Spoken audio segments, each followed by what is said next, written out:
ഞാൻ പ്രതിപക്ഷ നേതാവിന് കൊടുത്ത പരാതിയിൽ എനിക്ക് നീതി ഇതുവരെ കിട്ടിയിട്ടില്ല. സുധാകരൻ എന്ന് പറയുന്ന അന്നത്തെ KPCC പ്രസിഡന്റിന് കൊടുത്ത പരാതിയിലും എനിക്ക് നീതി കിട്ടിയിട്ടില്ല. അതൊക്കെ തീർത്തും നിരപരാധിയാണ്. ഞാനതൊക്കെ അന്വേഷിച്ചു. അവന്റെ പാർട്ടി കോൺഗ്രസ് ആണ്. കോൺഗ്രസ് അവനെ അവിശ്വസിക്കുന്നില്ല.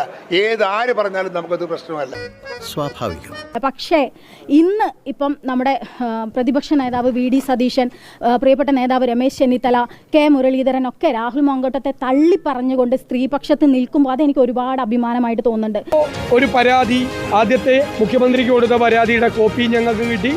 ഇപ്പൊ രണ്ടാമതൊരു പരാതി ഞങ്ങൾക്ക് KPCC പ്രസിഡന്റിന് വന്നു. അദ്ദേഹം അത് അപ്പോൾ തന്നെ DGPക്ക് അത് ഫോർവേഡ് ചെയ്യും. ഞങ്ങൾ അഭിമാനത്തോടെ പറയുന്നു, എത്ര മാതൃകാപരമായിട്ടാണ് കോൺഗ്രസ് ഇക്കാര്യത്തിൽ ചെയ്തത്. ഇനി ആ പരാതിയെക്കുറിച്ച് ഞങ്ങൾ വിശദമായി ചർച്ച ചെയ്യും. കോൺഗ്രസിനകത്ത് വ്യക്തിപരമായ ആരും ഒരു തീരുമാനം എടുക്കില്ല.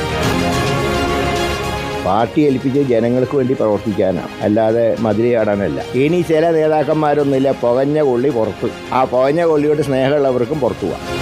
കാരണം ഈ സോഷ്യൽ മീഡിയയിൽ എത്രമാത്രം അവരെ ബുദ്ധിമുട്ടിക്കുന്നുണ്ട്, അവരെ ഒറ്റപ്പെടുത്തുന്ന രീതിയിൽ സംസാരിക്കുന്നുണ്ട് എന്നൊക്കെ നിന്നിട്ടും VD സതീശൻ എന്ന് പറയുന്ന നമ്മുടെ പ്രതിപക്ഷ നേതാവ് ശക്തമായിട്ട് സ്ത്രീപക്ഷത്ത് നിൽക്കുന്നതിൽ എനിക്ക് ഒരുപാട് അഭിമാനമുണ്ട് എന്നുള്ള. Well done, my boy. Well done.